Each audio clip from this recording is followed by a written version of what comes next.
Ini sebenarnya perjanjian fake atau apa yang sebenarnya masih belum deal hingga akhirnya masyarakat berpikir kalau ini kayaknya janji palsu. Saya mau ke Mbak Septi dulu deh.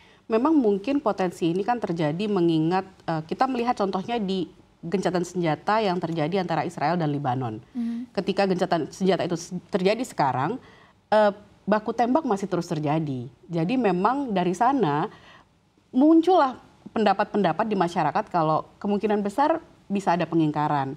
Karena itu Hamas menurut beberapa pengamat yang kita wawancarai, Hamas itu sepertinya menunjukkan kehati-hatian. Dia ingin ada satu negara yang bisa memegang Israel. Tapi kan selama ini kan belum terlihat ya. Negara sampai ini siapa yang dimaksud? Ya kalau misalnya kita lihat kan Qatar, Mesir, dan Amerika Serikat itu kan adalah tiga moderator yang menjembatani lah. Mungkin di antara ketiganya yang paling kuat adalah Amerika Serikat. Karena kan Trump juga punya kepentingan di sini. Trump pasti tidak mau ekonominya terganggu hanya karena peperangan. Kita tahu kan defisit itu begitu besar di US karena anggaran mereka dipakai untuk membantu perang. Israel, ya. Iya, jadi ya lagi pula kan Trump memang pengen bikin make America great again kan ya. Nggak mungkin lah dia mau berbuang-buang waktu lah dengan perang. Masih banyak hal yang harus dipikirkan gitu. Oke. Dan sepertinya ini juga berkorelasi dengan apa yang dikomen oleh Raka Juliandri 96 ya. Sepertinya akan ada permainan baru yang akan dimulai oleh negara Zionis beserta dengan teman-temannya. Jadi berhati-hati, jangan bergembira terlebih dahulu. Sekedar saran saja katanya. Gimana ya, permainan apa ini? Oke, katakanlah Amerika ini sebenarnya cuma mau saving money aja, nggak mau spend terlalu banyak lagi di perang gitu kan. Tapi dengan adanya keputusan untuk memediasikan antara Gaza dengan Israel, lalu akhirnya perang diharapkan benar-benar berhenti. Apa sih memang untungnya untuk Amerika Serikat selain Amerika Serikat akhirnya bisa mengunci dananya?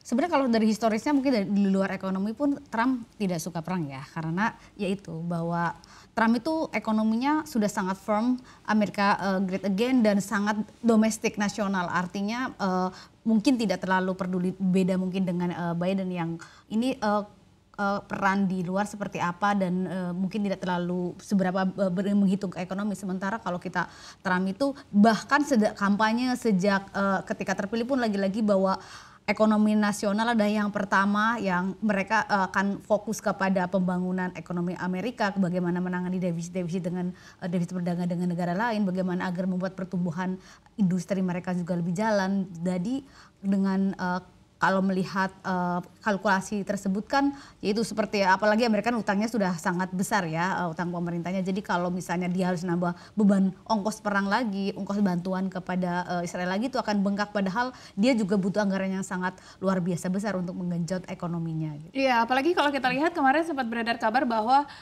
angka bantuan yang dikirimkan oleh Amerika Serikat ke Israel itu sebenarnya tidak lebih besar dari kerugian yang dialami oleh Los Angeles pada kebakarannya.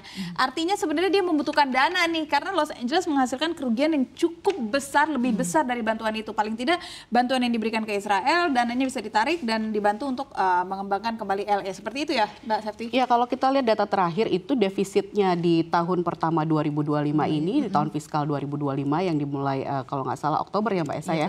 Itu juga mengalami lonjakan yang besar sampai 1.000 triliun kalau tidak salah dirupiahkan.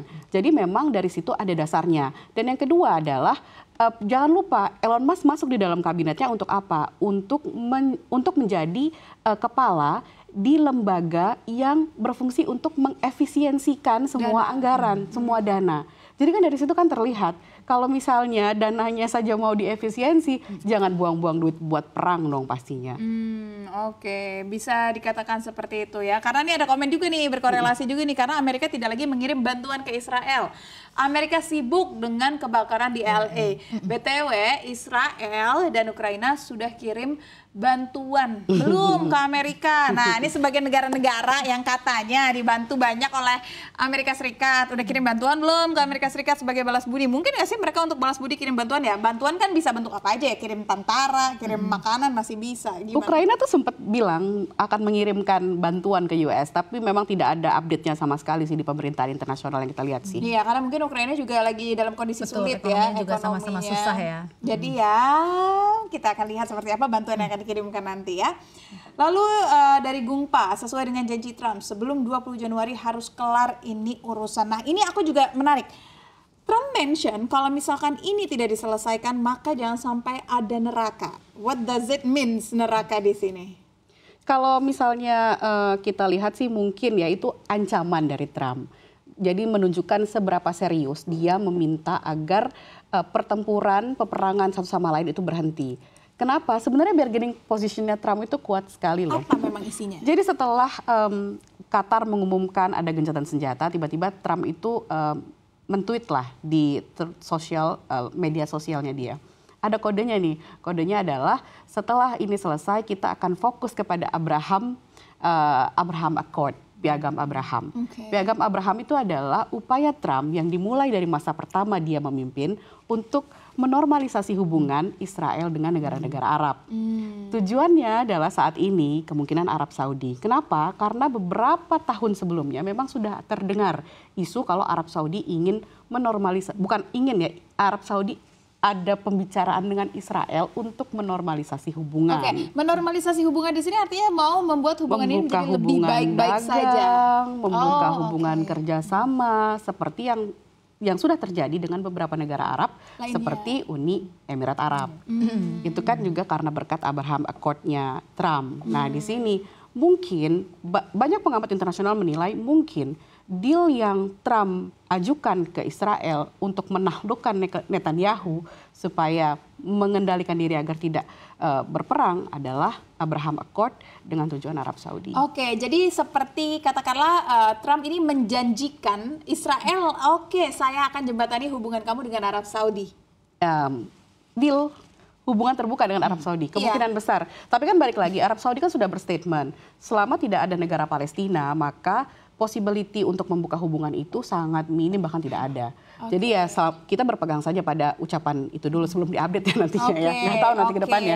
Bargaining power yang kompleks ya sebenarnya, karena Arab Saudi memiliki stance yang cukup kuat untuk ingin selalu berada di sisi Palestina, sementara Amerika Serikat berusaha untuk menjembatani kedua negara ini yang sebenarnya tampaknya kecil kemungkinannya ya.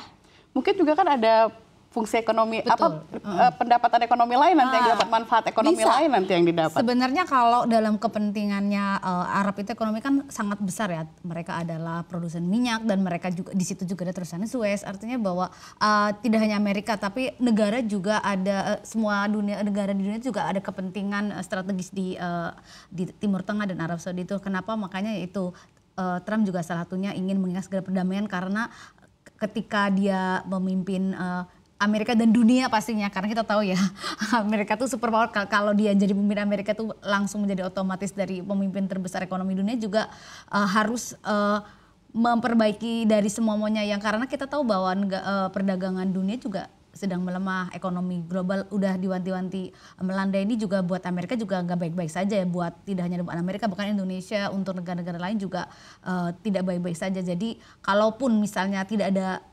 konflik lagi di mungkin di perdagangan, tentu saja di perdagangan karena AME itu Arab Saudi itu memegang peran besar di dalam Timur Tengah sana, dan ada sejumlah jalur-jalur penting di sana, itu juga pasti akan berpengaruh terhadap perdamaian di sana dan perdamaian yang tentu saja di dunia, tentu saja di untuk ekonomi dunia ya. Oke.